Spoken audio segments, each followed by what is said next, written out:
Thermodynamics continued.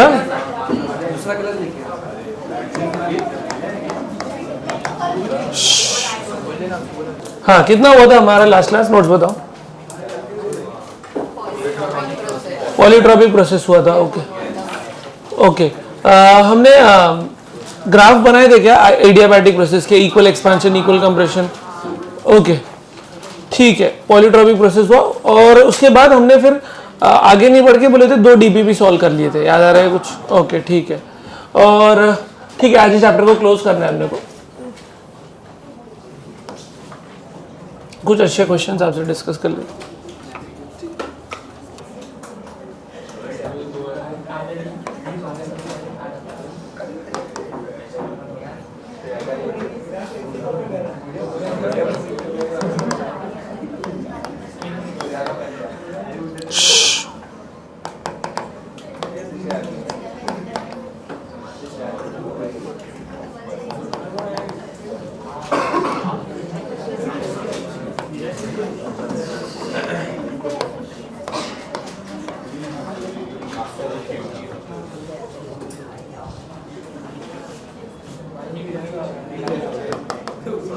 पहले question draw कर लो, फिर मैं कुछ डिटेल कर डिक्टेट करता हूँ आपको।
कॉपी कर लिए?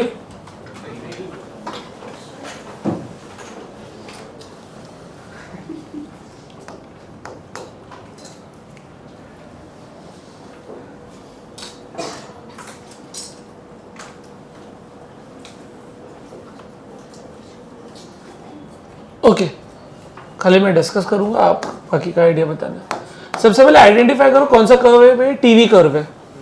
पहले 1 to 2 जाओ, what do you observe? 1 to 2 temperature भी बढ़ रहा है और साथ साथ temperature increases, volume increases, therefore pressure has to be constant. मतलब कौन सा प्रोसेस हो गया?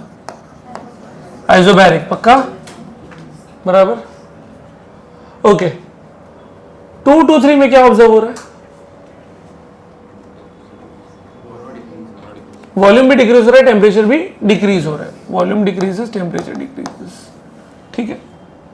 लेकिन आप देख लीजिए वो ओरिजिन से पास नहीं हो रहा है, मतलब नॉट नेसेसरीली वो कि जो है वो एकदम स्ट्रेट लाइन ग्राफ जा रहा है। स्ट्रेट लाइन नजर आ रहा है बट ओरिजिन से पास नहीं हो रहा है, वो एक ये चीज है। अच्छा 3 to 1 में क्या ऑब्जर्व हो रहा है? वॉल्यूम कांस्टेंट है, टेम्परेचर क्या हो रहा है? कम हो रहा है। वॉल्यूम कांस्टेंट तो कौन सा प्रोसेस हो गया? आइसोकोरिक। और टेम्परेचर क्या है बेटा? Constant, sorry temperature decreases. Okay this is fine. Okay so what can we do from this? एक काम करते हैं, सबसे पहले इस पे अटैक करते हैं 1 to 2। 1 to 2 में क्या क्या पता है? बेटा मेरे हिसाब से आपको T1 पता है ना?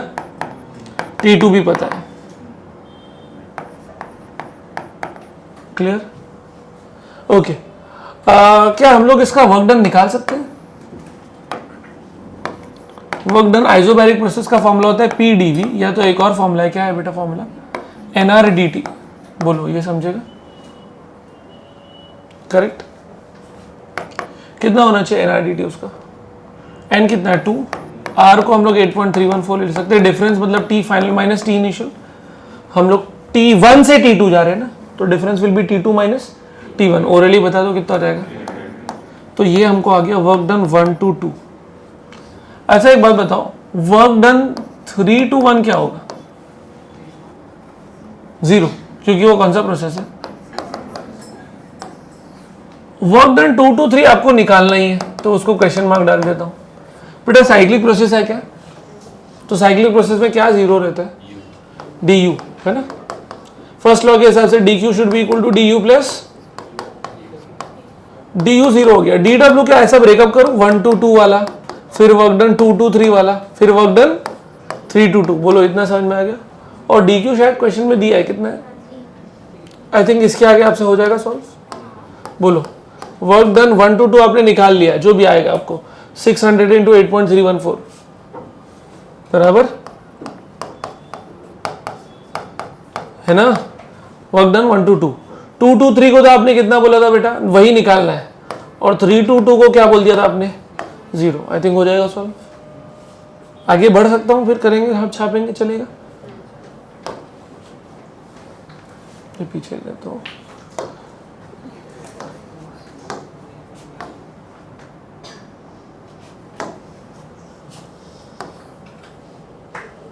नया क्वेश्चन लेते हैं।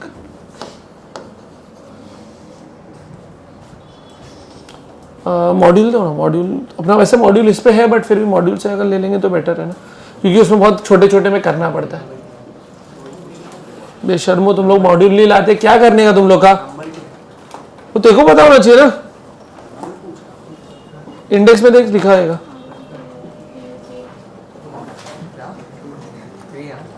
बेटा एक ये जेई एडवांस का प्रॉब्लम है, मल्टीपल टाइप का, बट ऐसा कोई भारी चीज नहीं है। पेज नंबर 117, जिनके पास है प्लीज खोल लो।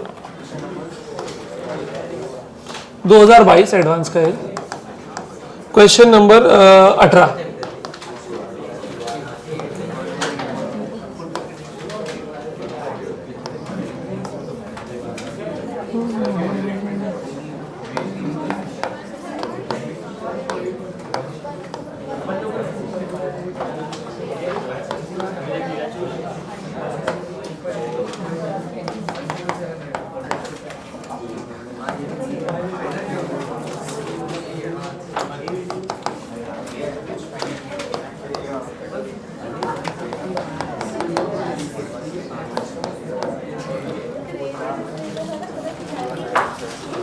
चलो पेज नंबर 177 क्वेश्चन नंबर 18 है। 177 का क्वेश्चन 18 तुम लोग क्यों नहीं लाते रे?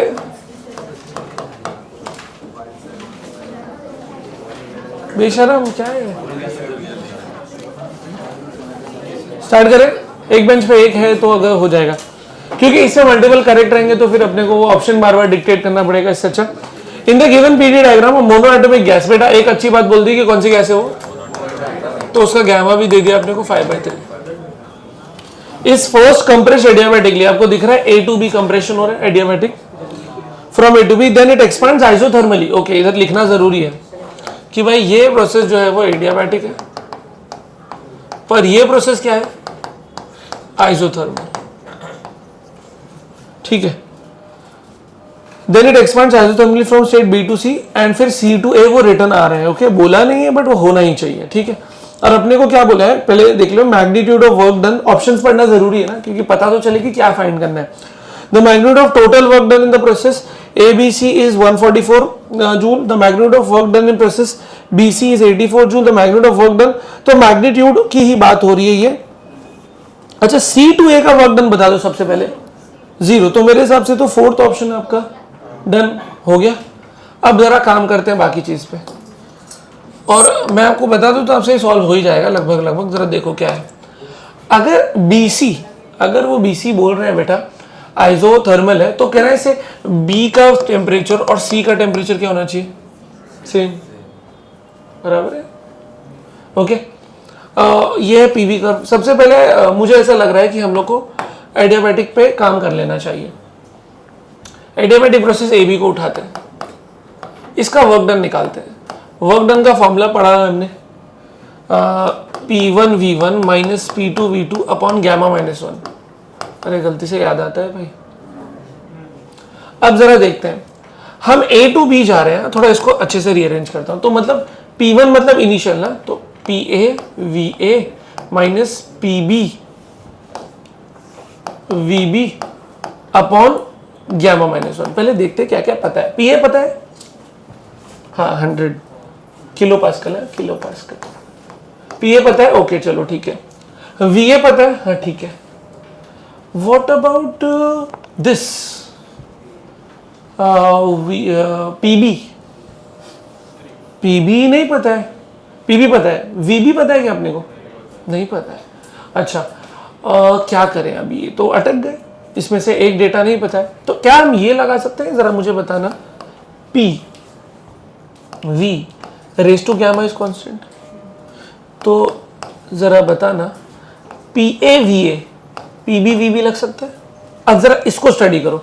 A का प्रेशर पता है, हाँ। A की वॉल्यूम पता है, हाँ 0.80।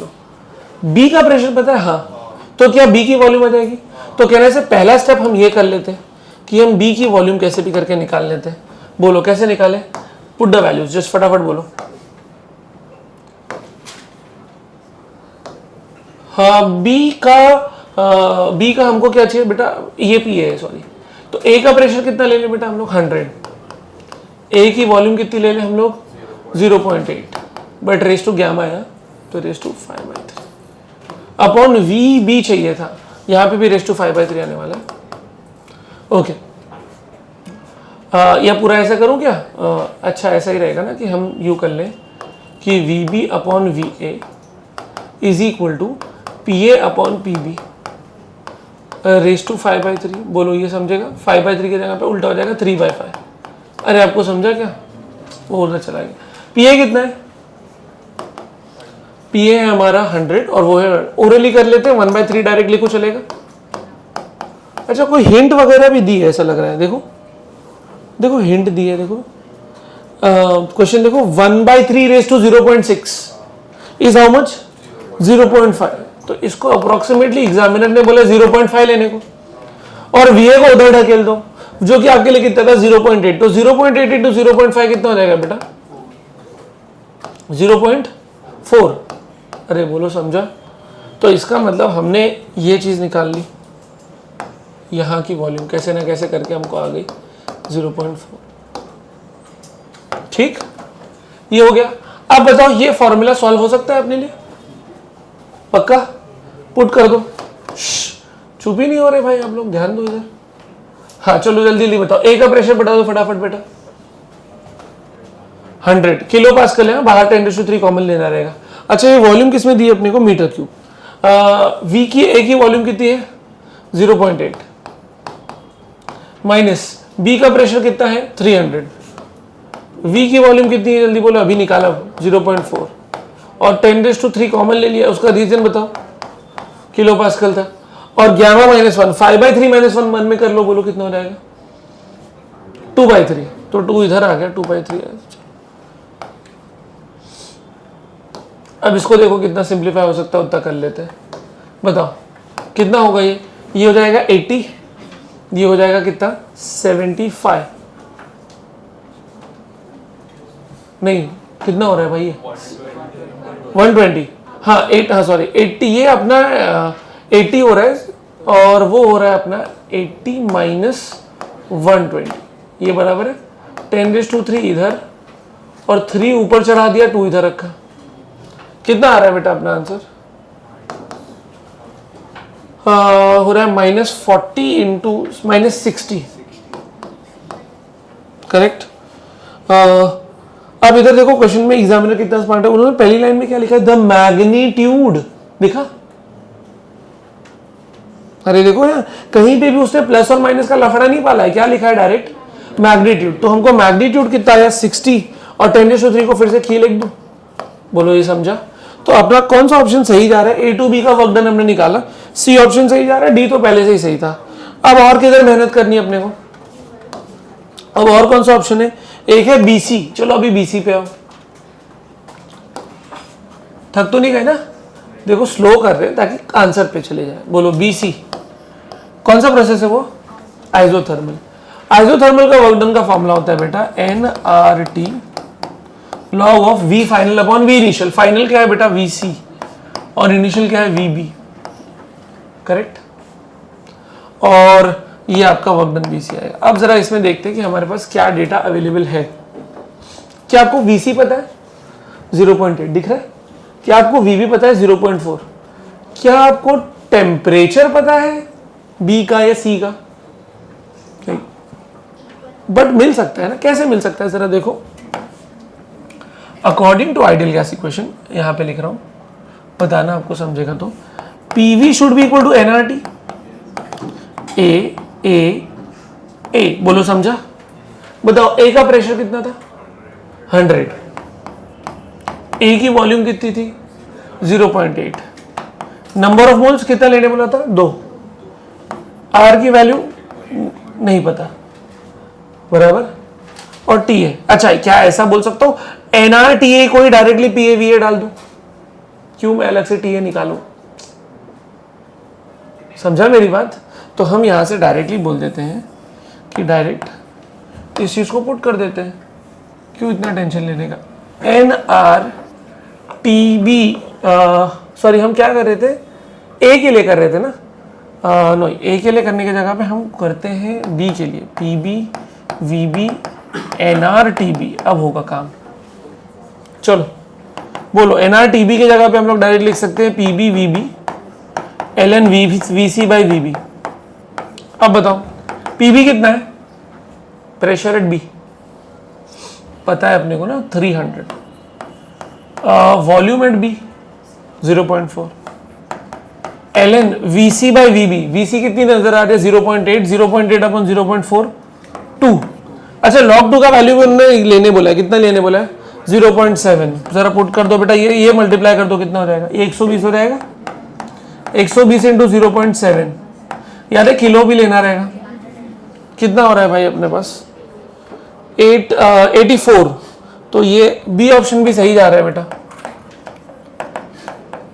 तो कितने सही गए अपने अब तक 3, बचा ही क्या रह गया यार।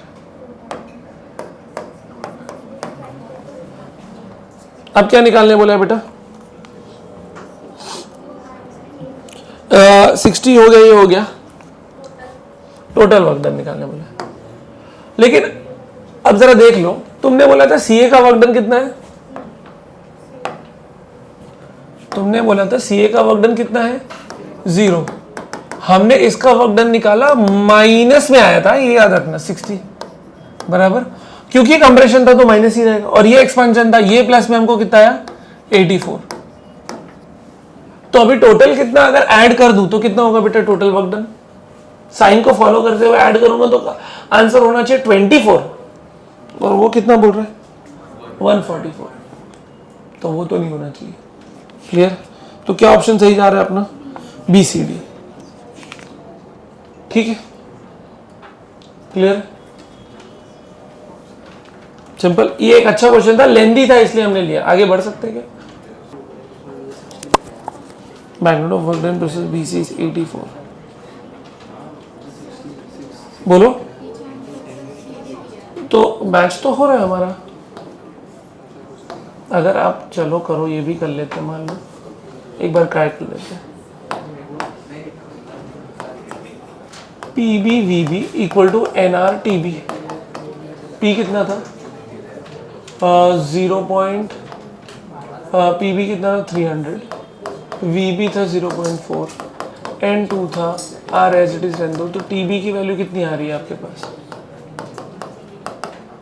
60, आर टी बी की वैल्यू 60 हो रही है, तो वही तो हो रहा है।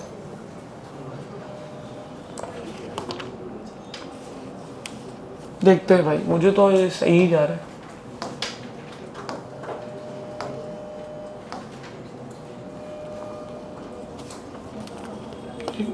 आप लोग ऊपर वाला कॉपी करो जरा।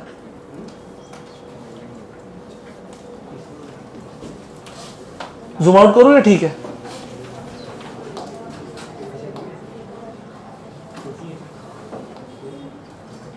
ठीक है, मैनेज हो जाएगा। 3 ऑप्शन सही है। ठीक है, B C D are the correct answers. हाँ इसलिए तो गूगल करना पड़ा ना, मॉडल हमेशा धोखा ही दे रहा है. Change the answers, all the 3 options which we have find are correct. B C D all are correct. PTM कब है आप लोग का? आज ही है? हो गया पीटीएम? आधे लोग का हो गया. हो मार्क्स आ गए? कितने आए तुम लोग के मार्क्स? हाँ मार्क्स ही नहीं आए. कितना है शिवम? पेपर हुआ मंडे को पीटीएम. तो पेपर में पीटीएम में पेपर तो दिए होंगे रहेंगे ना, जिनका हो गया उनको पेपर दिखा दिया होगा ऐसा है. ओके कितना है बनसोड़े? वाओ इतना खराब.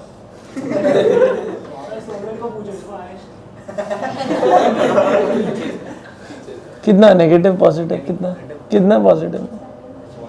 सिंगल डिजिट ना? कितना कितना है? 12 13 15 ऐसे ही आया.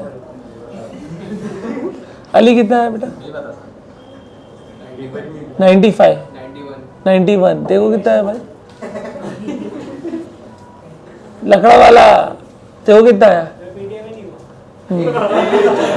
कितना है उसको? कितना है रे बेशरम? रहने ही देते, कब से रहने ही दे रहे हम लोग, क्या ही कर रहे हैं. अच्छा 4 और 5 और कॉन्फिडेंस.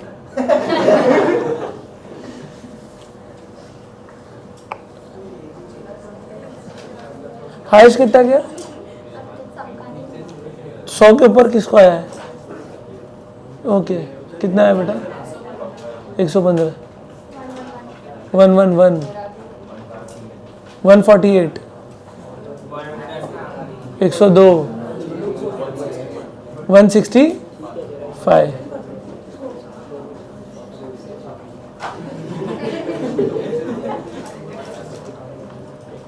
पेपर मैंने ही बनाया था.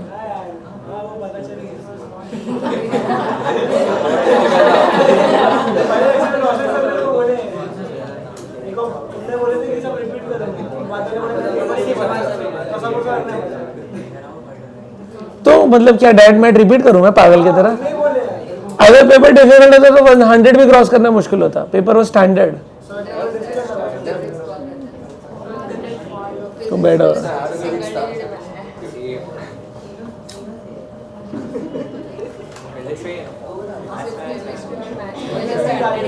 मैथ्स में अच्छा था. कितना है मैथ्स में? सोमिल तेरे मैथ्स में कितना है? ओके. और केमिस्ट्री केमिस्ट्री को सबसे लोवेस्ट फिजिक्स की. हां फिजिक्स में कितना? 3 है.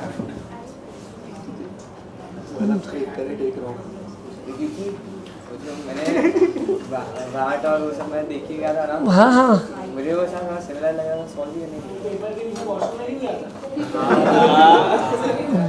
वॉशरूम में सर को आप भी क्या दिखा. चिन्मय आपको कितना है बेटा? पता नहीं है. चिन्मय इज ऑलरेडी लॉस्ट. ख्याल नहीं, वो अंदर से ही मर चुका है. हर चीज में देखो वही रीजन ढूंढना है. जो खुद गधा होता है वो दूसरों को भी गधा समझता है. बात तो सही. तो जिसके दिमाग में खुद वही चीज चल रही है वो दूसरों में भी वही थोपेगा ना. समझा? ये सब चीजें. अब तो यही क्यों तू चिन्मय पे आरोप लगा रहा है किसके ख्याल में? इसका मतलब तेरे साथ भी वही हो रहा है ना.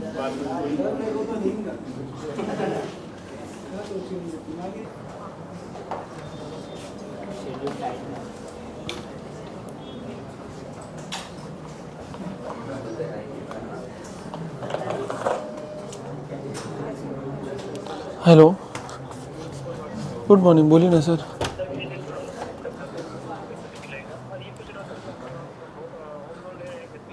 हाँ 60 lakhs. हाँ ठीक है. कितना करवा पा रहे हैं सर आप वो सैंक्शन लेटर ही बता पाएगा ना.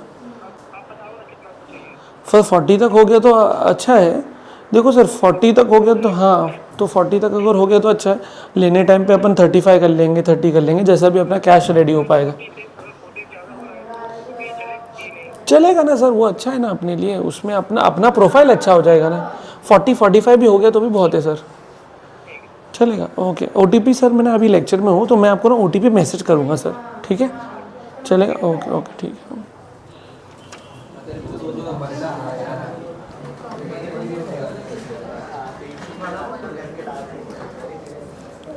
स्टार्ट करें।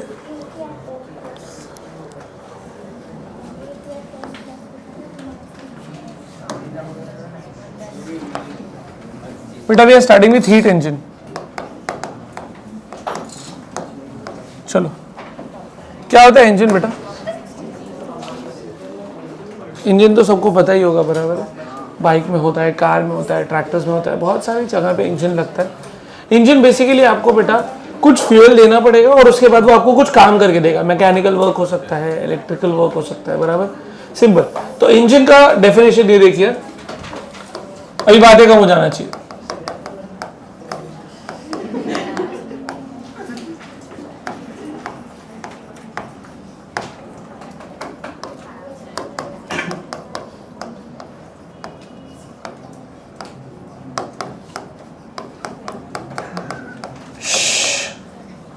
क्या लिखा है भाई? A device which does work at the expense, expense मतलब खर्चा, क्या देना पड़ेगा आपको बेटा? Heat. So if you provide heat, वो आपको क्या करके देगा बेटा? वर्क करके देगा, करेक्ट है, सिंपल सर। अब मल्टीपल टाइप्स की आ सकती है बेटा, एक आ सकती है इंटरनल कंबशन इंजन,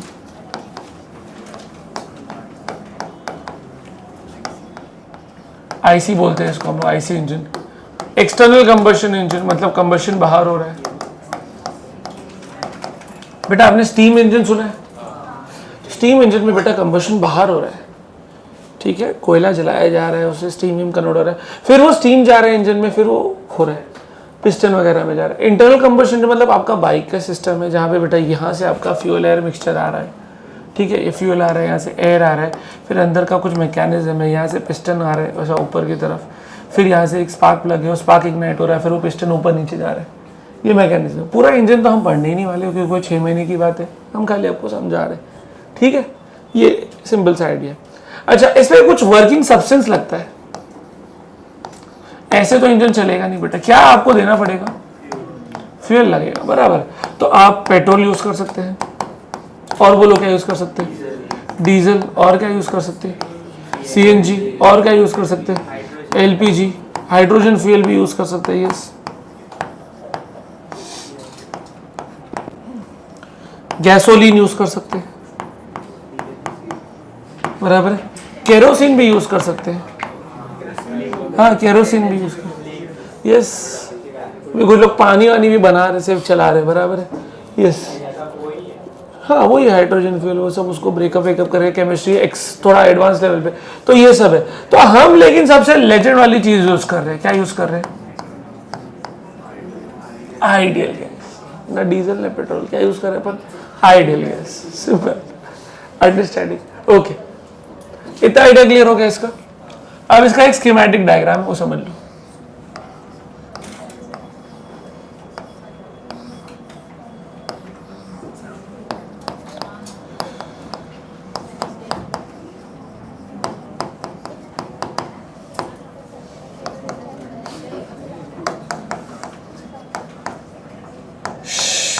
गर्ल्स, बहुत बात हो रही है।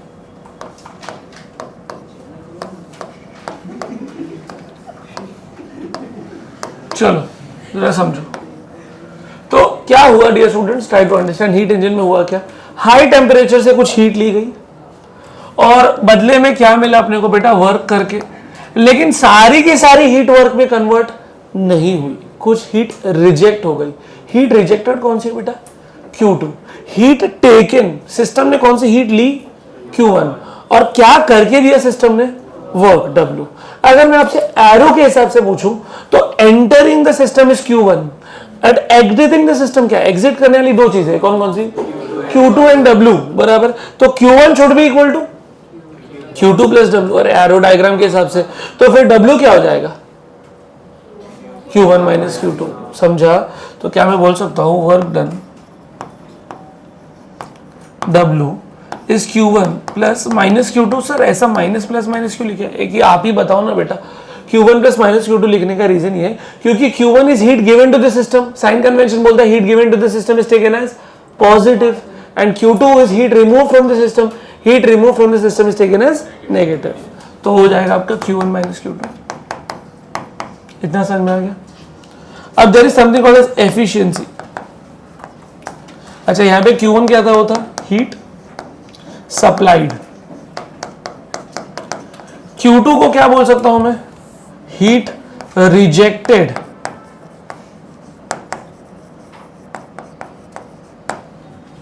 ठीक, चलो स्टूडेंट्स एफिशिएंसी सुना है आपने, बोलो क्या होता है एफिशिएंसी।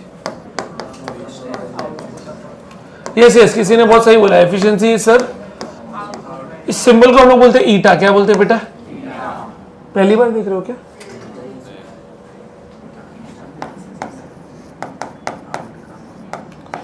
Output upon input. अब जरा डेफिनेशन के हिसाब से याद करो, हमको आउटपुट में चाहिए क्या था कि वो वर्क करके दे, वेरी गुड। और इनपुट पे हम क्या देने वाले थे उसको, हीट। तो ये हो गया हमारा वर्क और हम देने वाले थे उसको हीट। हीट जो हमने दी वो थी Q1 और हमने जो वर्क लिया वो था Q1 माइनस Q2 बराबर। तो अभी फाइनल फॉर्मूला कंप्लीट करो, बोलो एफिशिएंसी का फॉर्मूला क्या बन जाएगा, बोलो 1 माइनस Q2 बाई Q1 चलेगा। और अगर मैं इसको टेम्परेचर के टर्म्स में लिख दो, कैसे लिखेंगे वो हम लोग कार्नो साइकिल में देखेंगे, तो it will become 1 minus T2 by T1, simple. अच्छा सुनो, अगर मुझे इसकी एफिशिएंसी 1 करनी है तो T2 और T1 कितना हो, T2 कितना हो जाना चाहिए, 0।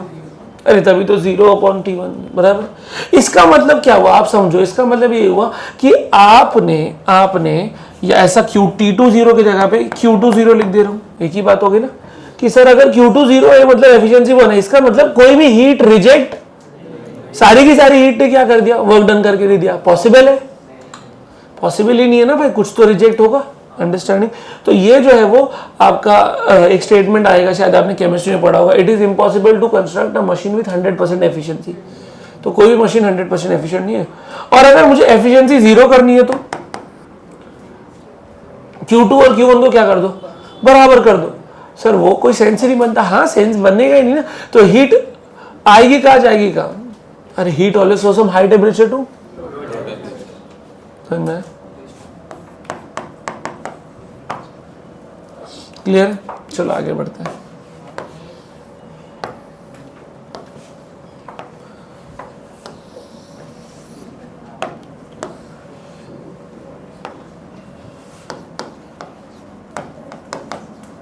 रेफ्रिजरेटर,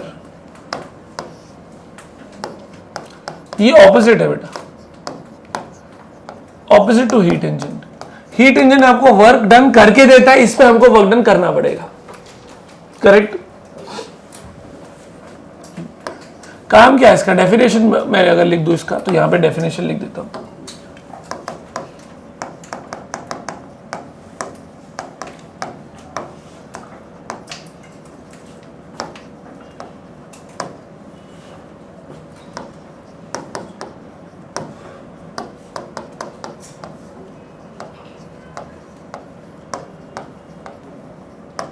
टू बी प्रिसाइज हम ये बोल सकते हैं कि ये डिवाइस है जो लो टेम्परेचर से हीट हाई टेम्परेचर भेजता है।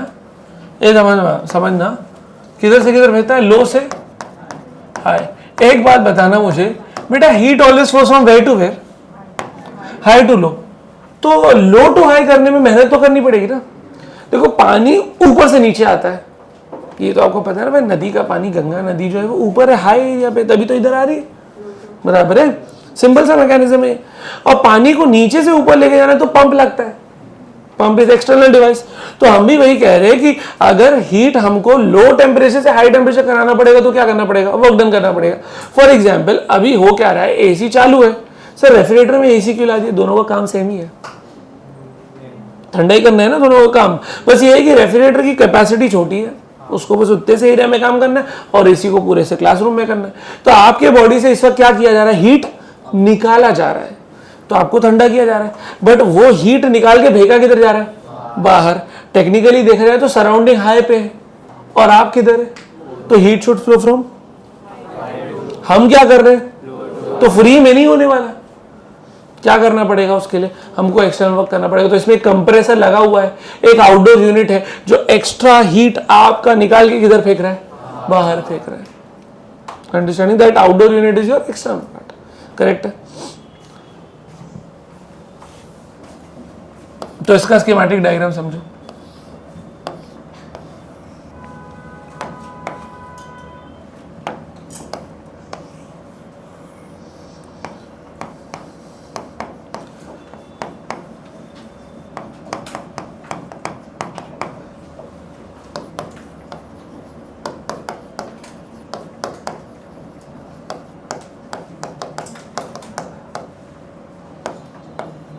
ये देखो हीट निकाला, फिर इसने कुछ वर्क किया और फिर वो हीट को क्या कर दिया, रिजेक्ट कर दिया, समझे। अब जरा इधर आओ, इस चीज को प्लीज समझने की कोशिश करना जो मैं अभी समझाऊंगा आपको।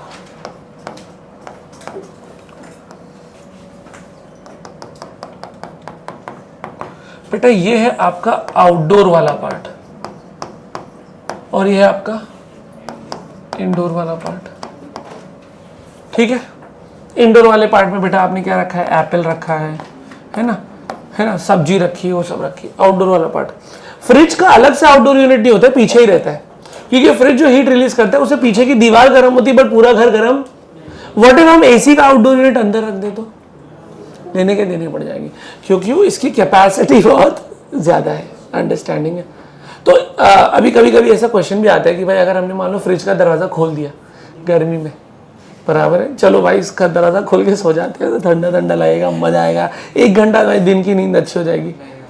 यस, क्या होगा, प्रॉब्लम क्या होगा, पूरा घर गर्म हो जाएगा भाई। Are you understanding? उसका रीजन क्या है, क्योंकि उसका कैपेसिटी था वो 300 लीटर का। आपने क्या बोला, चले काम कर मेरा घर पूरा ठंडा करके दे, मेरा पूरा किचन ठंडा करके दे, भाई उसको टेंशन होगी, आसान भाषा में उसकी फट गई। Are you understanding? अब वो और नहीं कर पाएगा, उसके कैपेसिटी के बाहर उसको करने का है, तो उसकी कैपेसिटी के बाहर आपने उसको बोल दिया तो एक्स्ट्रा वर्क करने लगा। एक्स्ट्रा वर्क करने की जगह पे भाई, कूलिंग करने की जगह पे क्या हो रहा है, पसीना छूट रहा है भाई उसको और गर्मी नहीं रिलीज कर रहा है। अंडरस्टैंडिंग? सिंपल सा मैकेनिज्म है। अभी यहाँ पे आते हैं, तो ये आउटडोर यूनिट है, तो हमारा आउटडोर यूनिट जो है ऐसा अलग से सेपरेट नहीं है रेफ्रिजरेटर का। यहाँ पे हमारे पास जो डिवाइस है बेटा वो है यहाँ पे कंप्रेसर, पहले ये समझ लो। और ये कंप्रेसर जो करेगा वो करेगा एडियाबैटिक कंप्रेशन। कौन सा कंप्रेशन? तो एडियाबैटिक कंप्रेशन से होता क्या है बेटा, नोट्स आप चेक करिएगा। Adiabatic compression is accompanied with heating, मतलब आपका जो यूजुअली हम लोग बेटा गैस बोलते हैं उसको, बट महंगी उसमें बोला जाता है रेफ्रिजरेंट, है ना। अभी गर्मी आएगा तो ये बोला जाएगा ना भाई गैस खत्म हो गया, टेक्नीशियन ये बोलेगा गैस रिफिल करा लो, सर्विसिंग करा लो, एसी का गैस वो करा लो, बराबर। वो उसको बोलते क्या है, रेफ्रिजरेंट। तो अलग अलग टाइप के रेफ्रिजरेंट आते हैं, बराबर है, वो भी आपने पढ़ा रहेगा। फिर वो ओजोन लेयर डिप्लीट होता है, क्लोरोफ्लोरोकार्बन, वो सब कहानी आपको मालूम है। तो यहां से बेटा हाई टेम्परेचर और हाई प्रेशर का जो है वो आपका निकल रहा है वेपर, बहुत हाई टेम्परेचर का। अब बताओ ये इतना हाई टेम्परेचर का यहाँ पे रिलीज कर देंगे आउटडोर में, क्या होगा भाई, किसी के भी कोई भी आगे से गया उसको जल गया, बोला अरे बाप रे इतना भाप आ रहा है, नहीं चलेगा। तो हम क्या करेंगे बेटा, हम उसको थोड़ा सा यहाँ से पास करेंगे। दिख रहा है ये पाइप को जबरदस्ती ऐसा बनाया गया है ताकि जब वो उससे पास हो तो हीट एक्सचेंज हो, बराबर। तो हीट एक्सचेंज होने का जैसे बेटा ये गैस जो है यहाँ तक पहुँचते पहुँचते बेटा वो हो चुकी है हाई टेम्परेचर, अभी भी है ये वेरी हाई पे था, बट बन चुकी है हाई टेम्परेचर लिक्विड। गैस से लिक्विड होने जाने वाले प्रोसेस का नाम क्या होता है बेटा, गैस से लिक्विड होने वाले को क्या बोलते हैं हम लोग, इसीलिए इस चीज का नाम है कंडेंसर, सिंपल। इस चीज का नाम क्लियर है, कंप्रेसर। अब यहां पे आइए, इस चीज का नाम हमने दिया है थ्रॉटलिंग डिवाइस, ठीक है। उसका दूसरा नाम भी लिखता हूं, एक्सपेंशन वाल्व। क्या नाम है इसका, सुनिए और समझिए अच्छे से। और ये करेगा एडियाबैटिक एक्सपेंशन। कौन सा एक्सपेंशन,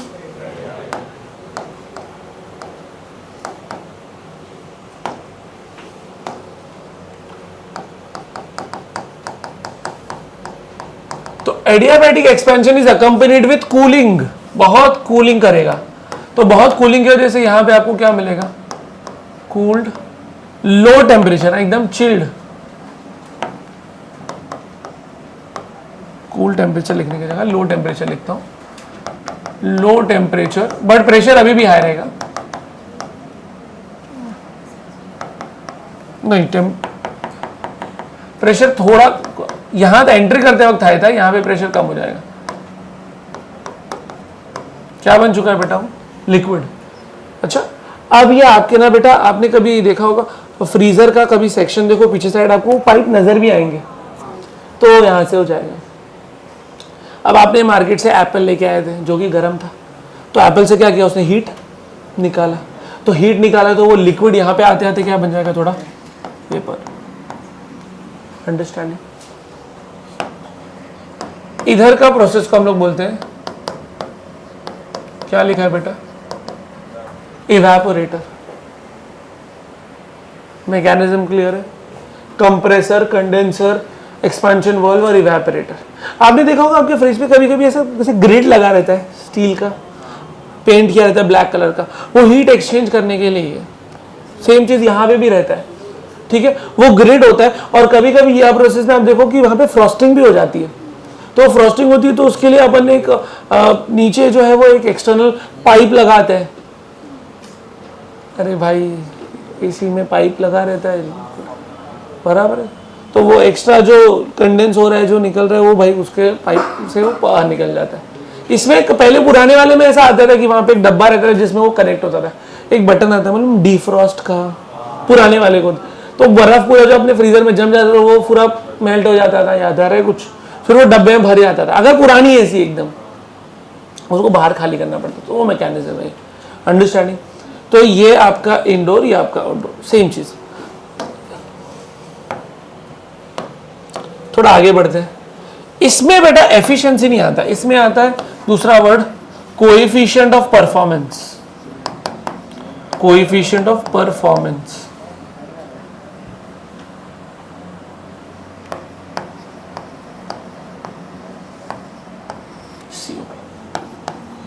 काम वही, आउटपुट अपॉन इनपुट। बताइए बेटा आपको क्या चाहिए इससे कि वो आपसे ज्यादा से ज्यादा क्या करे, हीट निकाले, तो हीट रिमूव्ड।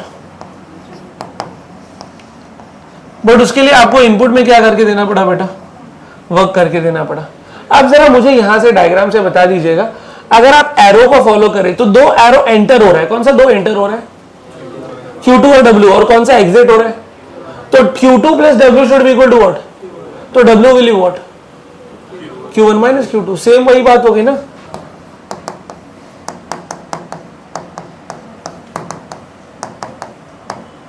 तो वही लिख देता हूं, हीट रिमूव, निकालने वाला हीट Q2, वर्क डन का फॉर्मूला Q1 माइनस, तो ये हो गया आपको COP। COP को हम लोग इससे डिनोट करते हैं बेटा beta, which can also be written as T2 upon T1 minus T2। Clear है? इसका एक वीडियो भी है, देखना है क्या? हाँ, तुम लोग को तो बस टाइम पास के लिए तो तुम लोग तो बस रेडी हो, बिंदास सर लाओ।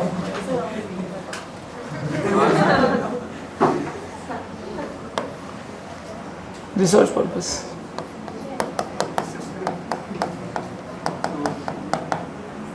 एयर कंडीशनर, क्या बोलते हो, रेफ्रिजरेटर हो गया था, एयर कंडीशनर बहुत इजी है, सेम एज रेफ्रिजरेटर।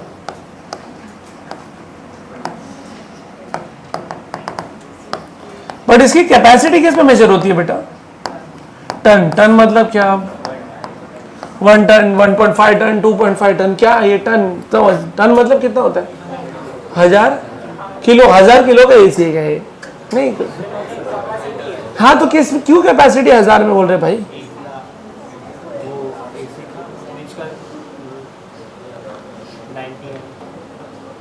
इसलिए बोल रहे बेटा, पहले जमाने में जो है ना वो कूलिंग जो है ना, इसके जगह पे यूज करते थे बर्फ। तो अगर हम लोग 1 टन का एसी बोल रहे हैं, तो 1 टन बर्फ जो हीट लिबरेट करेगा ना बेटा, जब वो ठंडा कूलिंग करेगा, तो अगर मान लो ये 1 टन का एसी जो है भाई काम करे 24 घंटा, तो ये 1 टन बोलने का मतलब है कि 1 टन आपने क्या लिया बेटा, और उसने कूलिंग इफेक्ट प्रोड्यूस किया, और उसका और इसका कूलिंग इफेक्ट क्या है, सेम। तो अगर 1 टन बर्फ पिघलेगा और वो कूलिंग इफेक्ट प्रोड्यूस करेगा तो वो उतना ही कूलिंग इफेक्ट प्रोड्यूस करेगा जितना क्या करेगा, 1 टन की एसी, इसीलिए इसको 1 टन बोलते हैं। कहानी क्लियर है भाई, 1 ton 1.5 ton, okay. British thermal unit है ये, British you know as usual, हर चीज पाउंड और ओस और फलाना ढमाका, ठीक है, ठीक है, same cooling effect will produce, formula वगैरह सेम ही रहेगा। हाँ बेटा,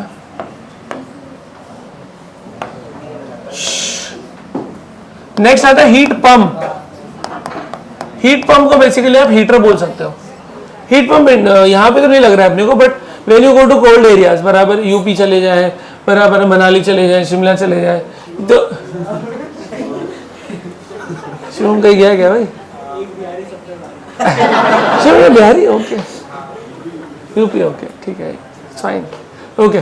सो हीट पंप की बात हो रही थी। तो हीट पंप जहाँ पे ज़्यादा ठंडी पड़ती है, दिल्ली वगैरह में भी लगता है ये भाई, 4 डिग्री 5 डिग्री जाता है उधर, तो वहाँ पे हीट पंप लगता है। तो क्या काम है डियर स्टूडेंट्स, इससे आप क्या एक्सपेक्ट कर रहे हैं कि ये कितना गर्म करके दे? वो हीट रिमूव कर रहा था, ये कितना हीट बाहर फेंके। तो इसका स्कीमेटिक डायग्राम भी सेम ही है, बट खाली इसका जो कोएफिशिएंट ऑफ परफॉर्मेंस है वो उल्टा है। This is reverse of refrigerator. Reverse भी नहीं बोलना चाहिए, सिमिलर बोलना चाहिए, क्योंकि काम तो वही है।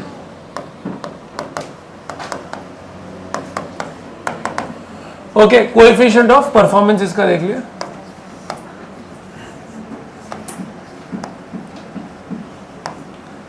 इसको हम लोग अल्फा से डिनोट करते हैं। जरा सुनिए, वहां पे आप हीट रिमूव करना चाह रहे थे, यहां पे आप हीट जितना गिवन है और work done upon work done, same चीज। 100 में क्या है बाबा, हर चीज मस्ती में, हर चीज में ही हुआ लगा रहता है। क्या ज्यादा है, टॉपर है भाई, क्या ही कर सकते हैं। Q1 upon Q1 minus Q2 upon T1 upon T1 minus T2, ठीक है। अभी आप लोग को अल्फा बीटा और ईटा के बीच में रिलेशन डेवलप करना रहेगा। तो अल्फा बीटा का अलग से निकाल लो, ईटा और भी अल्फा का अलग से निकाल लो, समझ में आया? दो का रिलेशन एक साथ निकाल लेना। चलो फटाफट कॉपी कर लो, डन।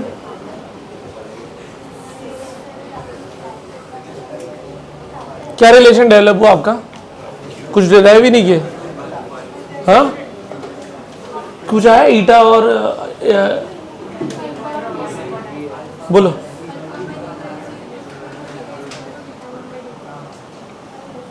ये दो के बीच में रिलेशन निकाले, कोई दो, तीनों का निकाल दिए।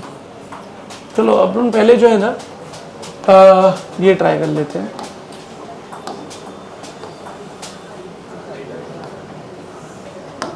चलो फॉर्मूला बता दो बेटा। हमने ईटा का फॉर्मूला पढ़े थे 1 माइनस T2 अपॉन T1 बराबर, और हमने बीटा का फॉर्मूला क्या पढ़े थे? T2 upon T1 minus T2, ठीक। तो अभी अगर हम लोग इसको ऐसा कर ले तो बताओ, बोलो, ये समझा?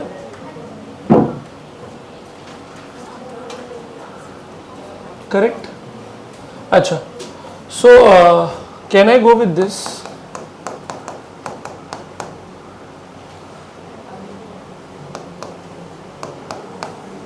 बच्चे नहीं समझा।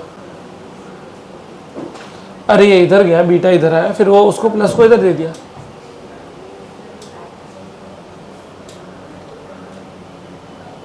समझता है? तो यहां से आपको बचा 1 प्लस बीटा अपॉन बीटा। तो ये वैल्यू इधर पुट करो, बोलो 1 minus T2 by T1 will be what? उल्टा ना, beta upon 1 plus beta. Solve करो, क्या होगा? 1 अपॉन 1 प्लस बीटा। तो ईटा और बीटा का रिलेशन आ गया आपको। ये क्या चल रहा है? मैथ समझता है? यहां से मैथ समझा क्या आपको? एक बार फिर से देख लो, ये चीज उधर चली गई।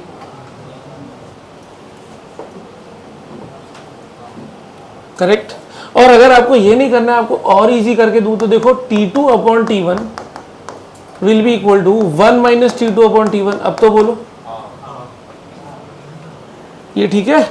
अब क्या यहां से T2 अपॉन T1 की जगह पे डायरेक्टली लिख सकते हो 1 माइनस ईटा? बोलो 1 minus eta upon 1 minus eta. Please फटाफट बोलिए। तो ये 1 माइनस ईटा इधर बचा, ये 1 1 कैंसिल हो गया, क्या बचा आपके पास? ईटा। तो बीटा का ये फॉर्मूला बन गया। अब वही हमने डिराइव किया था बट थोड़ा वो अलग किया था। अब इसको ब्रेकअप कर लो, क्या हो जाएगा? तो बीटा प्लस 1 हो जाएगा बराबर। तो eta is equal to 1 upon beta plus 1, ये एक फॉर्मूला बन सकता है। अच्छा, अल्फा और बीटा का तो डायरेक्ट रिलेशन डेवलप हो रहा है। अल्फा का फॉर्मूला क्या है? T1 upon T1 minus T2, but beta का फॉर्मूला था T2 upon T1 minus T2। मतलब अगर आप अल्फा माइनस बीटा करें तो आपको 1 आना चाहिए। चेक कर लो।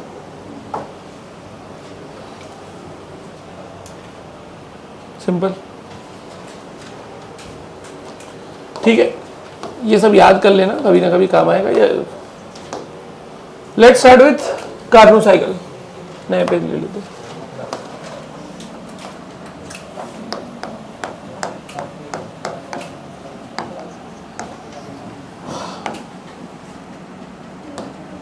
सबसे इंपॉर्टेंट पार्ट ये है, देखो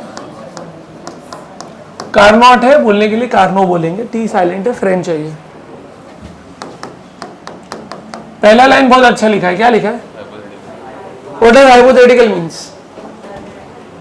डजंट एग्जिस्ट बाबा, खाली थियरी है ये, ठीक है। वो देखो उनका बोर्ड पीछे है, जैन का चेहरा उनका बोर्ड है। अरे क्या कर रहे भाई आप? तो क्यों पढ़ रहे सर हम लोग? Design for maximum efficiency.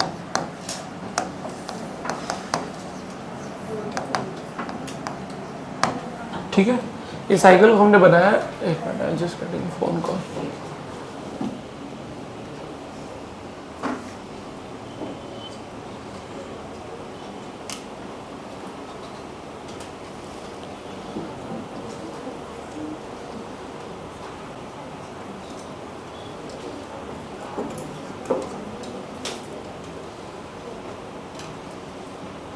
Just एक OTP आया इसलिए वो देना है।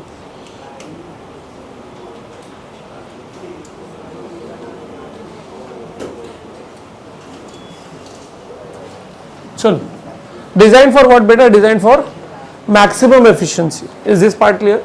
ओके बेटा, इसका जो एफिशिएंसी है is independent of working substance.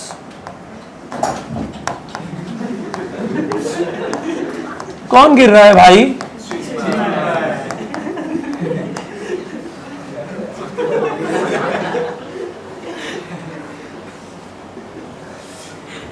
तो सूखा पत्ते की तरह है बेटा। एफिशिएंसी अच्छा वर्किंग सब्सटेंस पे डिपेंड नहीं करता, जाहिर सी बात है। हाइपोथेटिकली इसलिए ना, अपने इंजन अलग अलग टाइप के ना, डीजल इंजन, पेट्रोल इंजन, हर फ्यूल का अलग अलग एफिशिएंसी है। तभी तो अलग अलग टाइप का फ्यूल यूज किया जा रहा है, चेक करने के लिए कौन सा वाला ज्यादा एफिशिएंट हो जाए। ठीक है, तो इसमें अभी क्या है आपका पीवी कर्व समझा देता हूं।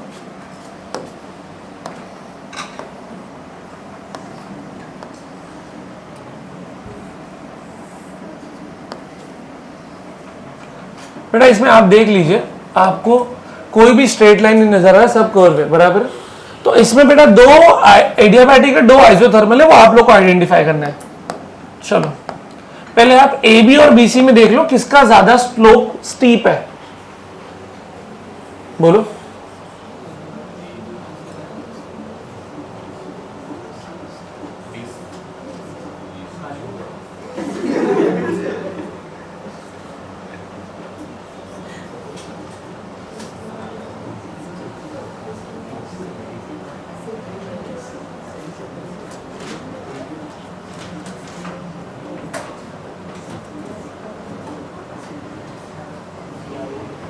चलो BC ज्यादा स्टीप है तो BC एडियाबैटिक हो गया।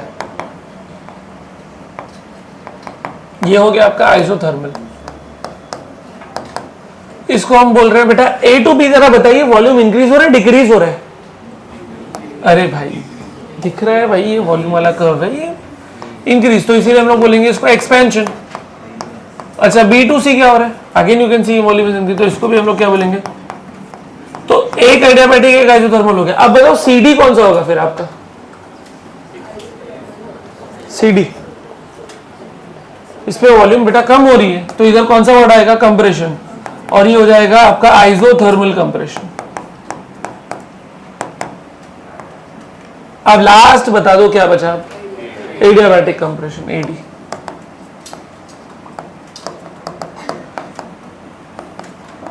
Is this clear? सबकी वॉल्यूम अलग अलग, ये हो गया आपका VA, ये हो गया आपका VD, ये हो गया आपका VB, और ये हो गया आपका VC। ये जो लाइन है बेटा, इस लाइन, ये आइसोथर्मल लाइन है, तो इस लाइन पे क्या सेम रहेगा बेटा, तो टेम्परेचर T1 ले लिया, इसका मतलब टेम्परेचर A का और B का दोनों मिला, दोनों है कितना, T1। दिख रहा है आपको पिंक कलर बेटा, ये लाइन पे टेम्परेचर कांस्टेंट रहेगा क्योंकि आइसोथर्मल है, तो C का टेम्परेचर, D का टेम्परेचर को हमने क्या बोल दिया है, T2।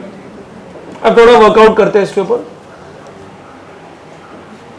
सबसे पहले आप लोग आ जाइए बेटा आइसोथर्मल प्रोसेस पे।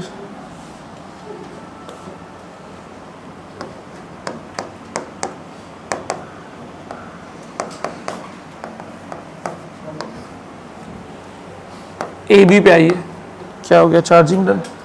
AB प्रोसेस पे आइसोथर्मल पे आइए बेटा, वर्क डन निकालता हूँ। लेट से हमने वर्क डन लिख रहा हूँ WAB, Q1। Sir work done को हीट से क्यों ले लिया, अरे आइसोथर्मल में इंटर एनर्जी चेंज नहीं होता, तो WAB will be equal to Q1। Formula याद है, nRT log ऑफ, है ना, final volume upon final volume बेटा B है, और इनिशियल वॉल्यूम क्या है, तो VB अपॉन V है, और टेम्परेचर उस पूरे लाइन का क्या बोल दिया हमने स्वयं, T1। सो रहा था, जगा दिया मैंने, सॉरी। CD की बात कर लो, तो work done CD will be equal to Q2, that will be nRT2 log to the base E VD upon VC बराबर फाइनल अपॉन इनिशियल। इतना ठीक है, ये हमने आइसोथर्मल के लिए कर लिया। अब आ जाओ एडियाबैटिक प्रोसेस पे। BC एडियाबैटिक प्रोसेस है, तो VB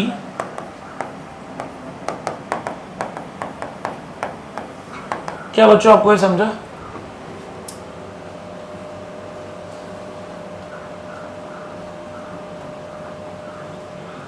इज दिस क्लियर, बोलो। अच्छा, TB का टेम्परेचर लिख दो T1 और TC का लिख दो T2।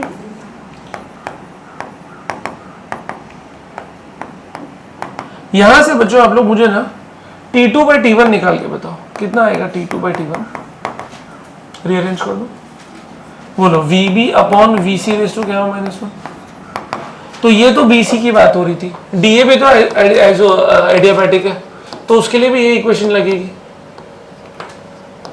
किसी को इक्वेशन में तो डाउट नहीं है, पढ़ चुके हैं हम भाई।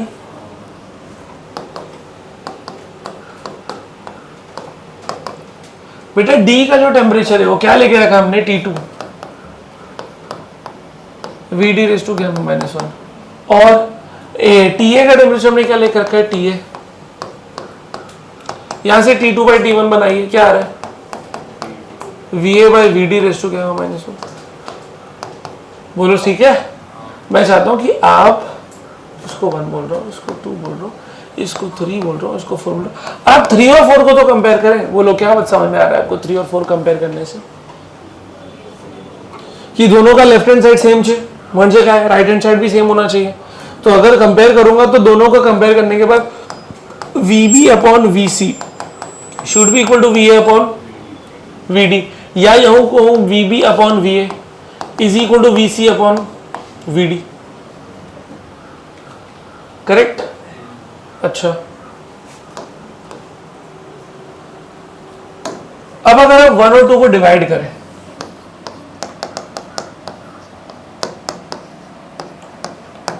तो क्या आना चाहिए, Q1 upon Q2 will be equal to nRT1 log to the base E VB upon VA nRT2 log to the base e VD upon VC, बोलो इतना समझेगा। अच्छा NR T1 T2 बचा अपने पास। अब थोड़ा सा कैच है,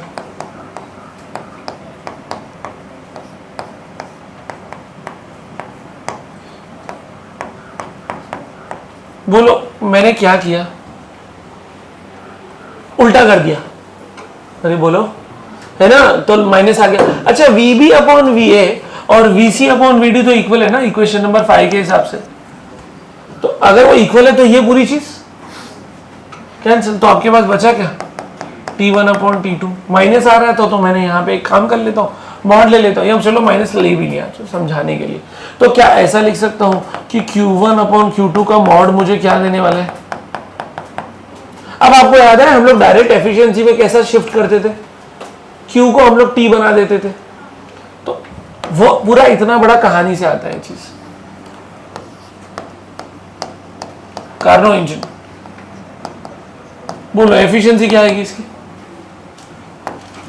Q1 अपॉन वर्क डन था ना, वर्क डन अपॉन Q1, तो वर्क डन अपन ने किया था Q1 minus Q2 upon Q1, तो which was 1 minus Q2 by Q1।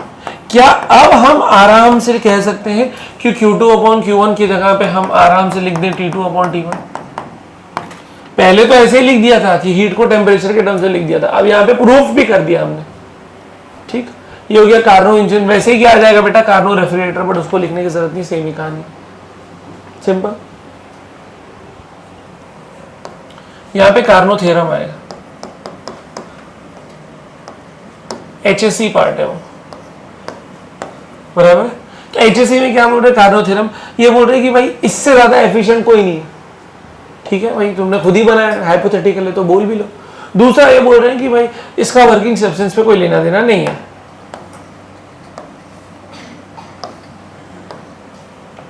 इसके बाद आता है बेटा कौन सा साइकिल, स्टर्लिंग साइकिल।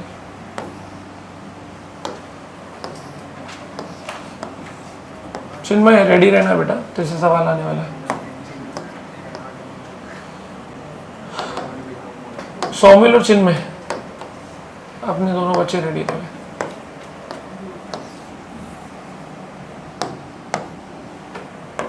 सौमिल पहले बताओ AB प्रोसेस कौन सा नजर आ रहा है आपको।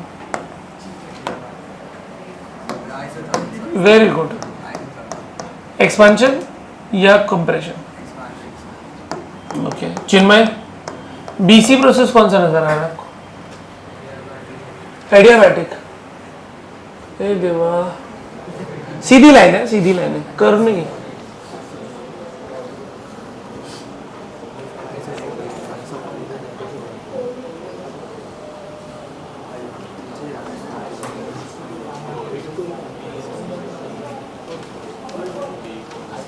बोलो आइसोकोरिक, चलो थैंक गॉड। आइसोकोरिक और प्रेशर कम हो रहा है, इसके टेम्परेचर भी कम हो रहा है, इसलिए आइसोकोरिक कूलिंग बोलना पड़ जाएगा, है ना। प्रेशर कम हो रहा है। अभी रिटर्न जा रहे हैं अली, हम लोग अभी रिटर्न जा रहे हैं, तो ये वाले प्रोसेस का नाम क्या है, आइसोबैरिक। वेरी नाइस बेटा। क्या करूं मैं इसका भाई, तेरे को ना बेटा कचरा सेट भी नहीं लेगा, समझा। यहां पे प्रेशर बढ़ रहा है, टेम्परेचर आइसोकोरिक हीटिंग। तो दो जगह से आपने हीट इनपुट दी, ये हीट गिवन है,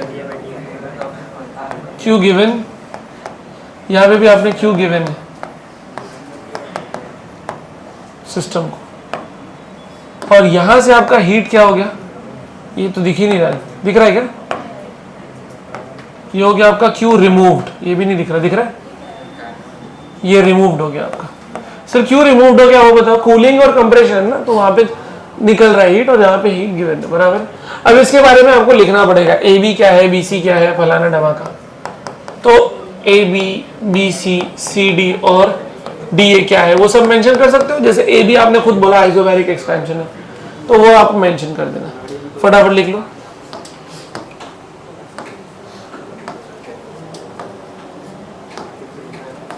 डन, आगे बढ़े।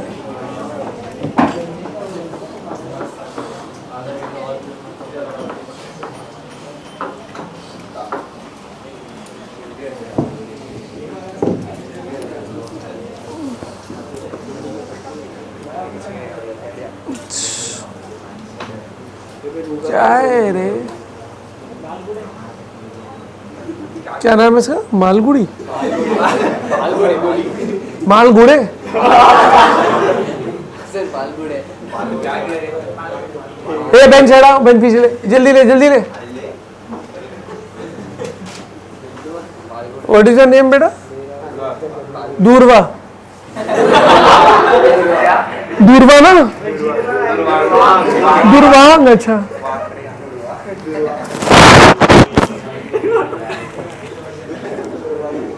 दूरवांग मालगुड़े, बाल, ब ब ब बालगुड़े,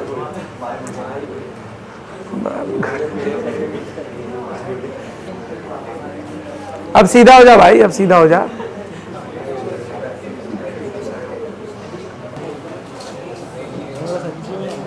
इतना पानी क्या पिया तू? 2 गिलास पिया रहेगा मैक्सिमम, उससे कुछ फायदा नहीं। उससे अच्छा तो एनर्जल पी ले, इलेक्ट्रॉल डाल दो, तो फिर तेरा बैलेंस है।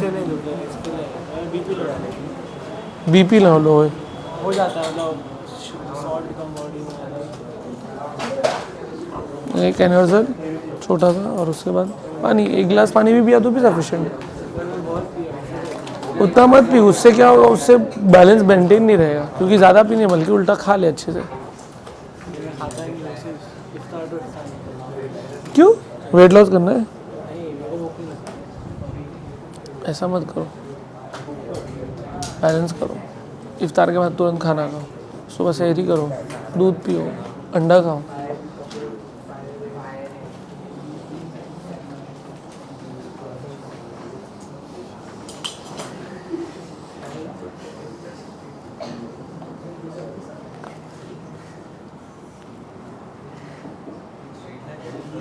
स्ट्रेट लाइन है भाई, वो कर्व है, वो कर्व है आइसोथर्मल वाला। हाँ, सौमेल हो गया तो अभी डिस्टर्ब करेगा तू।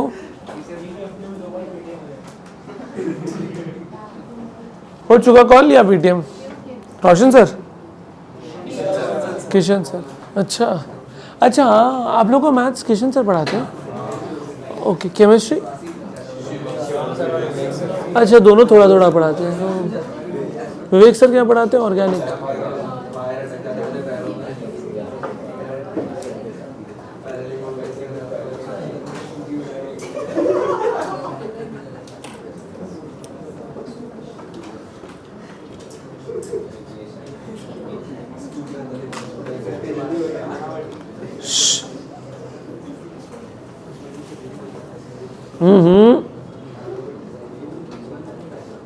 डन।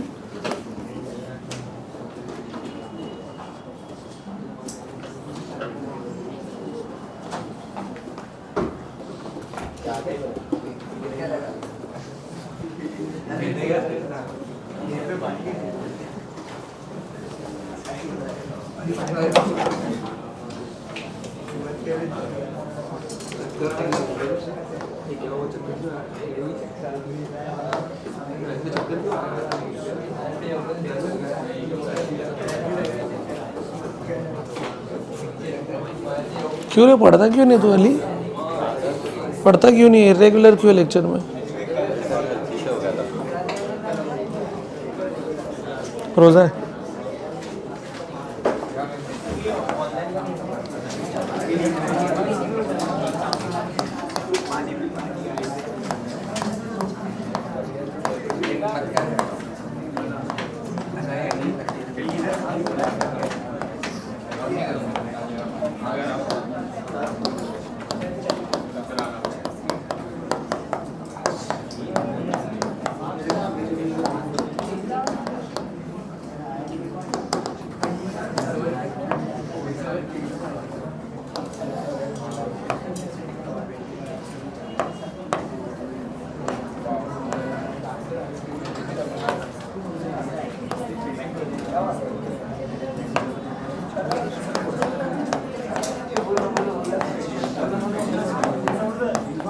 बोलिए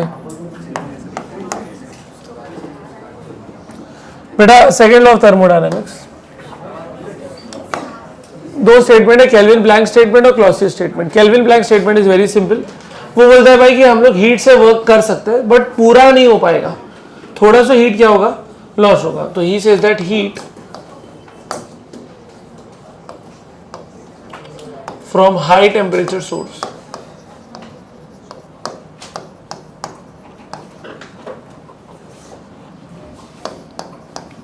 cannot be completely converted into work. समझा? That is, it is impossible.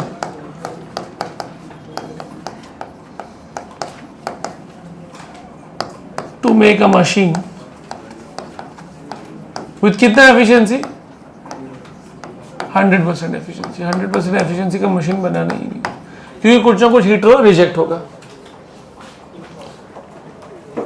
Clausius statement ये बोलना चाह रहा है कि भाई आप लो टेम्परेचर से हाई टेम्परेचर हीट भेज नहीं सकते जब तक आप क्या ना करें, एक्सटर्नल वर्क ना करें। ठीक है,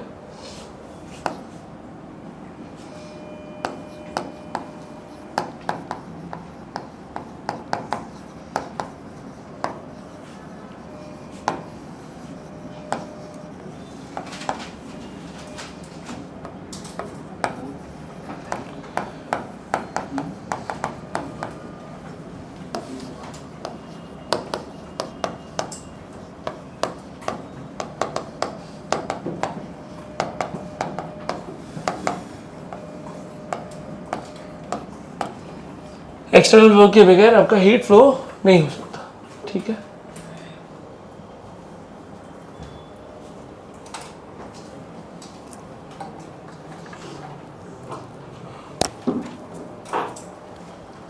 बेटा आपने फ्री एक्सपेंशन पढ़ लिया है ना?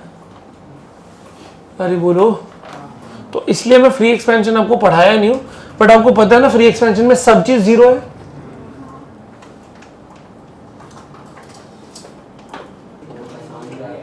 इसमें से लास्ट टाइम किया था हमने, 2 डीपीपीस किया था। फिर मूव अहेड, अपने पास अभी 15 मिनट है तो अपन एक लास्ट डीपीपी करते हैं, डीपीपी 3। क्वेश्चंस भी है ऐसे करने के लिए, लेकिन DPP will give you the base.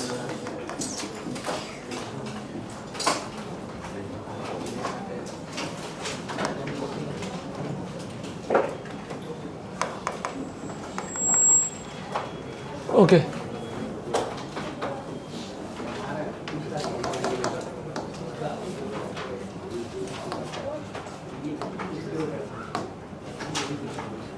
Start करें भाई। Okay, first will start discussion related to question 3। जरा आइए क्वेश्चन 3 पे। Okay, for the process shown in below, the heat supplied to the system is 30 kilojoule per cycle. Okay, the efficiency of the cycle is, तो efficiency का formula क्या होता है बेटा? Output upon input बराबर। तो हमने हीट जो सप्लाई किया वो पता है क्या? सबसे पहले वर्क निकाल के दे दो ना, आई थिंक ओरली पहले कर लो वर्क डन। इसका दिख रहा है कि जूम और करूं? बोलो, इसका वर्क डन बेटा आपको एरिया अंडर कर्व से मिल जाएगा, फटाफट बता दो कितना नजर आएगा area. Half into base into height करना पड़ेगा। बेस कितना है बेटा आपका? 4, और हाइट कितना है आपका? 6 बराबर। तो आंसर 12 आना चाहिए, तो वर्क डन आएगा 12। बट ये देखो किलो पास्कल है तो हम किलो जूल लिख देंगे, करेक्ट। अपने को बोला है एफिशिएंसी। एफिशिएंसी क्या होता है बेटा? Work done upon heat supplied बराबर। कितना वर्क डन है अपना बेटा? 12। हीट सप्लाइड कितना है अपना? 30। 12 अपॉन 30 कितना हो रहा है? 4/10, 40%। सिंपल। ओके,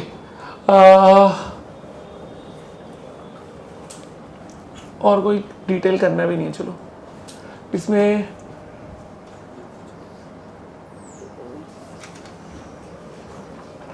थोड़ा प्रोसेस को आइडेंटिफाई कर लूँ मैं। तो ये प्रोसेस कौन सा है बेटा आपका? नहीं, गैस भी नहीं दिया ना, कौन सा? Mono di. ठीक है, ये आइसोबैरिक है ना, खाली अगर मैं इसका आपसे वर्क डन पूछूं तो इट शुड बी, नहीं बोला ही नहीं, गैस ही नहीं दिया, छोड़ जाने दो, इतना काफ़ी है। Third DPP. इधर मुझे खाली है मॉड्यूल पे इतना टेंशन रहता है कि मॉड्यूल में हर आंसर लगभग गलत रहता है। हाँ, इसका आंसर बोल दो यार, फोर्थ वाला।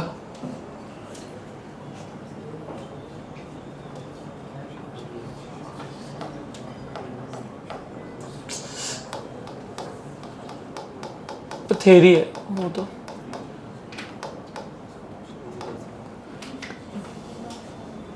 A reversible process can never be attained in real world. Irreversible engine have higher efficiency than the reversible engine.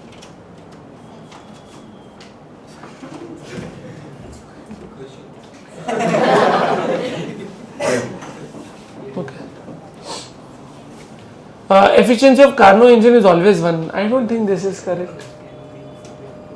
बराबर।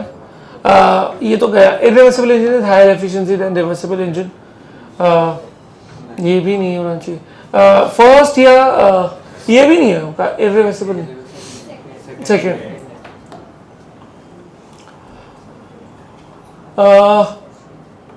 ये फटाफट कर सकते हो, बोलो। Heat reservoir of ideal Carnot's at 800 K. बेटा क्या नाम बोल सकते हैं? इसको T1 बोलेंगे, इसको T2 बोलेंगे। The amount of heat taken in it 1 second to produce useful mechanical work of 750। सबसे पहले एफिशिएंसी निकालता हूँ, फॉर्मूला लिख देता हूँ 1 - T2 अपॉन T1। ओरली कर लेना। T2 कितना लेंगे? 400। T1 कितना लेंगे? 800। 4 अपॉन 8 कितना हो जाएगा? हाफ। 1 - हाफ। तो अपने को एफिशिएंसी आ गया हाफ या 50% बोल दो। और ये एफिशिएंसी किसके बराबर होना चाहिए? Work done upon Q input, है ना, Q हीट। अब बताओ अपने को कितना वर्क करना है? 750। तो वर्क की जगह पे 750 लिखेंगे तो 2 उधर चलाएगा तो 1500 आंसर हो जाएगा Q इनपुट। ओके, उसके बाद ये तुम लोग के लिए हो गया। बोलो ये तुम लोग बताओ।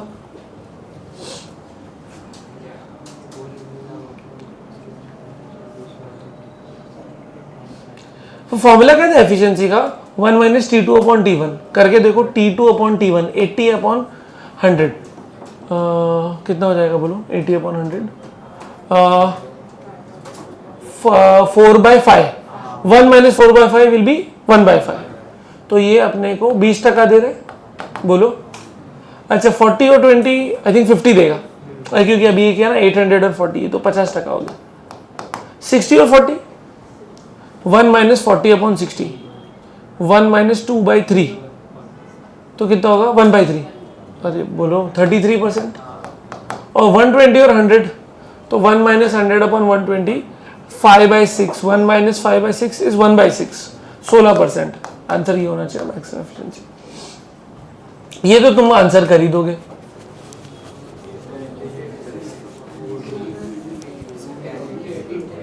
बराबर।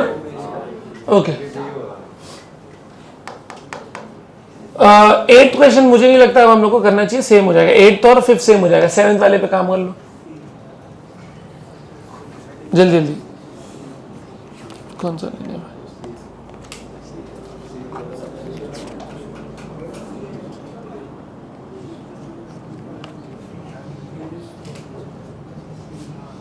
A Carnot engine whose sink मतलब lower temperature T2 has an efficiency 40% by how much? अच्छा एक सिंक और सोर्स समझाते हैं। सिंक मतलब जो लो टेम्परेचर पे है, सोर्स मतलब जो high temperature. How much temperature source temperature should be change so that to increase the efficiency. थोड़ा आराम से करते हैं। अगर ये T2 300 है तो सबसे पहले T1 निकाल लेते हैं। 40% एफिशिएंसी मतलब 40 अपॉन 100 विच इज 2/5 बराबर। तो डायरेक्ट लिखो 2/5 will be equal to 1 - T2 upon T1। But T2 के जगह पे क्या लिखना है? 300। जगह का इशू।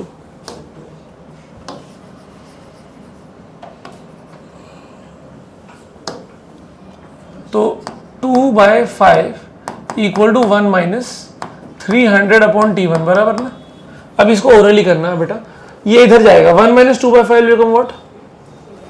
3/5 और वो 300 है तो 300 और 3 का कैंसिल हो गया 100 और फिर वो T1 उधर चला गया तो 100 बाय कितना आ रहा है बोलो? ये 300 उधर चला गया, 1 माइनस 2/5 3/5, और यहाँ पे 300 है, 500 होना चाहिए। अरे भाई समझता है क्या? तो T1 आपको कितना आ गया बेटा? 500।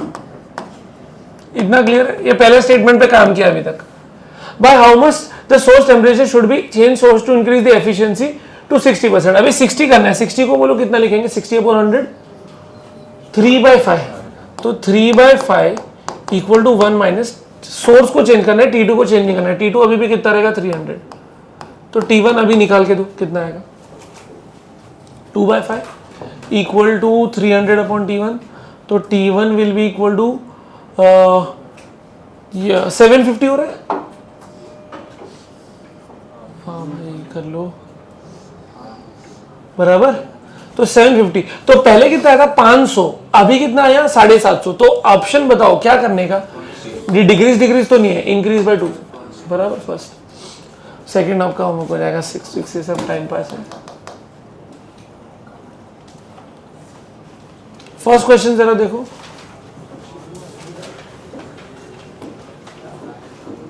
The amount of heat required to raise the temperature of a diatomic gas by 1 degree Celsius is QP, but QP को हम लोग लिख सकते हैं NCP dt, है ना?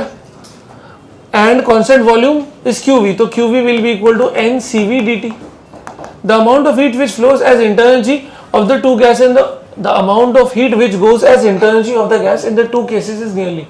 Okay, कितना internal energy में जा रहा है? तो आइसोबैरिक में internal energy जाएगा NCV dt, बट इसमें तो सेम ही जाएगा, तो इसमें it will B QV only. ये ऑप्शन और ये ऑप्शन, ये नहीं हो सकता, ये दो पे काम करना है। आई थिंक ये ऑप्शन फाइनल है। सर ये क्या कर रहे हो, कुछ समझा नहीं भाई। एक बात बताओ, आइसोकोरिक में वर्क डन कितना होता है? 0। तो जो DQ है वही क्या रहेगा? DU। अब उन्होंने DQ को QV बोला है, तो DVU भी क्या रहेगा? QV। तो लास्ट ऑप्शन QV कौन सा था? ये था और ये था। तो मैंने ये वाला क्यों सेलेक्ट किया? क्योंकि यहाँ पे QP डायरेक्टली बोल रहा था, बट यहाँ पे ये NCP dt है, तो ये क्या है? NCP dt। तो सेम तो नहीं रहने वाला। तूने तो बैग पैक कर दिया रे बेशरम।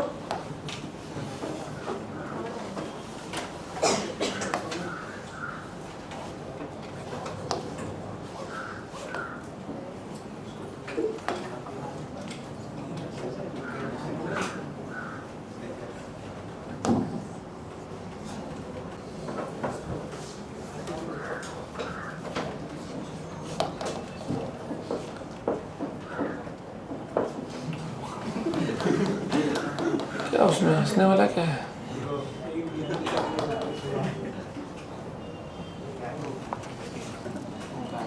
ओके 34 ट्राई करें। चलो क्या लिखा है 34 देखो। 2 Carnot engines A and B operate in series such that A absorbs heat at T1 and rejects the heat to a sink at temperature T। सुनिए डायग्राम इंपॉर्टेंट है। तो A वाला जो हीट इंजन है वो T1 से heat लेता है और रिजेक्ट किसको करता है? T को। सुनिए इतना समझा? Engine B absorbs half of the heat rejected by heat. अभी देखो बी इधर बना है, अरे समझेगा क्या? और वो पूरी नहीं ले रहा है, कितना ले रहा है उससे? T/2 half. ओके ये Q/2 बोलो आप। And rejects it to another heat T3। ओ भाई आप समझा सीरीज का मतलब? एक के बाद एक और engine. When work done in both the cases equal to value of T2। अब दोनों का वर्क डन अगर सेम है तो क्या होगा? अच्छा can you remember work done हम लोग लिखते थे एरो डायग्राम के हिसाब से? It was Q1 minus Q2। अरे बोलो। तो यहां से जो हीट आ रहा है उसको नाम देता हूं Q1। ये जो जा रहा है उसको नाम दे रहा हूं Q। मैं बोलता हूं इतने में सिर्फ एरो लॉजिक लगाओ, एरो वाला डायग्राम क्या आएगा बोलो? Q1 should be equal to W plus Q, therefore W will be Q1 minus Q। इतना समझा? ठीक।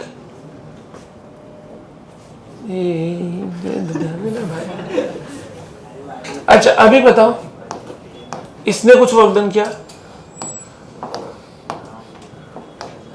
W2 पे आओ या A या B को बोलो। इधर एरो देखो क्या आ रहा है? T/2। T/2 को क्या बोल सकते हैं? Q/2 बोल सकते हैं। ये इधर देखो देखो अलग कुछ सिखा रही है उसको। क्या सिखा रही तू?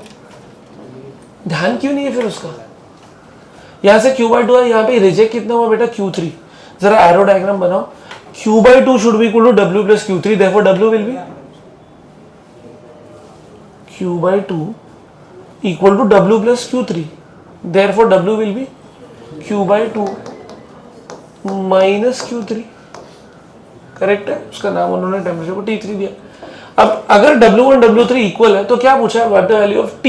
T को हम लोग Q बोल रहे हैं बेटा। इसको रीअरेंज करके बताओ क्या आंसर आ जाएगा।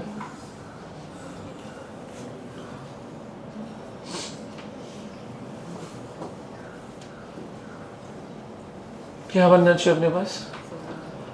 एफिशिएंसी का क्या बोला? 2 Carnot engine operating series that observe engine A absorbs heat at T1, rejects heat at sink at temperature T. Okay. Engine B absorbs half of the heat rejected by engine A and rejects it to sink at T3. Then the work done in both the cases equal the value of T is. अगर हम दोनों का work done equal है तो Q1 minus Q should be equal to Q2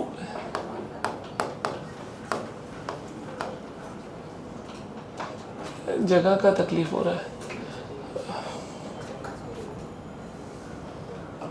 कहाँ लिखो?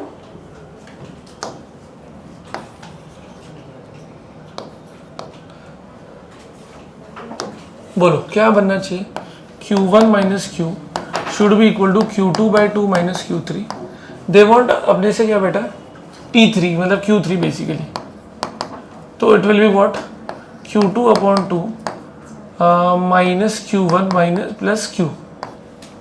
ऐसा कोई ऑप्शन है अपने पास? हर ऑप्शन में बेटा उनको आंसर किसकी टर्म्स में चाहिए? अच्छा Q चाहिए था उनको, सॉरी हमने Q1 Q2 भाई यार एक तो स्पेस। हाँ, अगर Q अकेले चाहिए मुझे सिर्फ तो Q विल भी ये हो जाएगा Q1 minus Q2/2 plus Q3।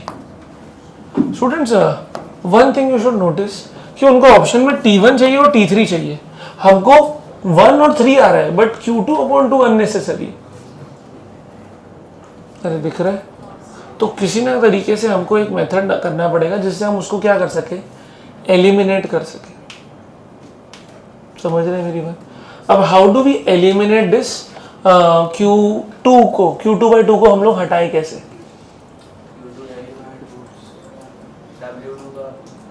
बोलो।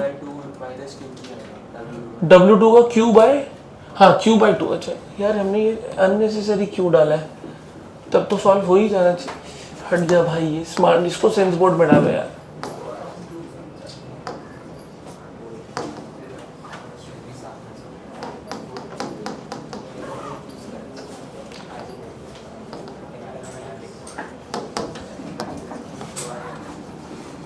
अब हो जाएगा ना यार?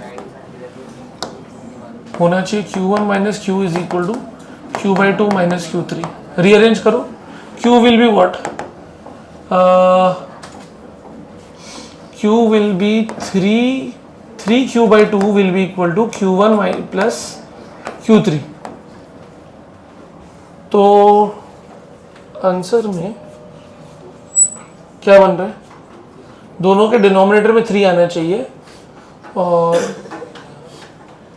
Q/2 की मेरे हिसाब से 3Q/2 होना चाहिए। Q1 प्लस Q3 फोर्थ बन रहा है। अपने को एक 2Q1 प्लस 2Q3 आ रहा है ना? समथिंग इज यार कोई अच्छा जगह मिल जाए तो सुकून से कर ले। W1 will be equal to Q1 minus Q, W2 will be equal to यहाँ से जो रिजेक्ट हुआ that will be Q/2 minus Q3। अब इन दोनों को इक्वेट करना रहेगा।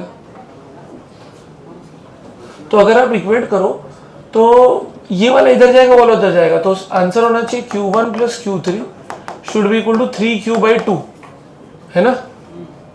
तो 2Q1 प्लस 2Q3 अपॉन 3। कोई ऑप्शन है? 3 इसमें है, T3। Something is wrong with this. नहीं, कुछ तो अपन मिस करे ना. Work done both the cases are equal.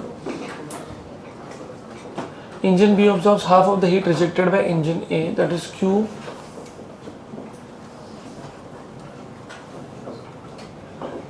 Engine A. हाँ. दोनों को इक्वेट करने के बाद 3 तो डिनोमिनेटर में चाहिए. 2 और 4 में से कोई एक जाना चाहिए. What have they mentioned? 34. PYQ. Fourth, एक minute. This is JEE main PYQ from thermodynamics.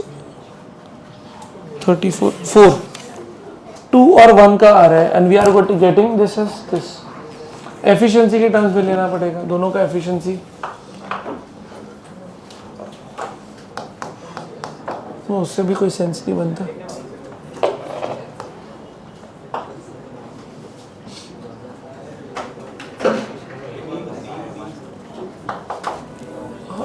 ये तो नहीं बनेगा यार.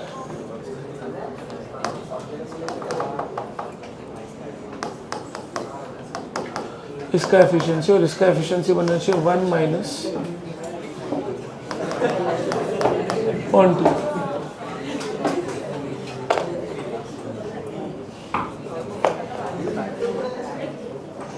Something is missing. चलो देखते हैं नेक्स्ट क्लास में. हाँ, होमवर्क आपका लिख लीजिए. मुझे पता है आप लोग करेंगे नहीं, बट फिर भी चेक होएगा जरूर. स्टैंप लगता है ना. हाँ, तो फिर तो वो लोग करवा के लेंगे. 3 DBB. हाँ, जो लास्ट टाइम 2 ही थी और एक ये वाली 3 DBB हो गई. एक्सरसाइज 1 पे आओ.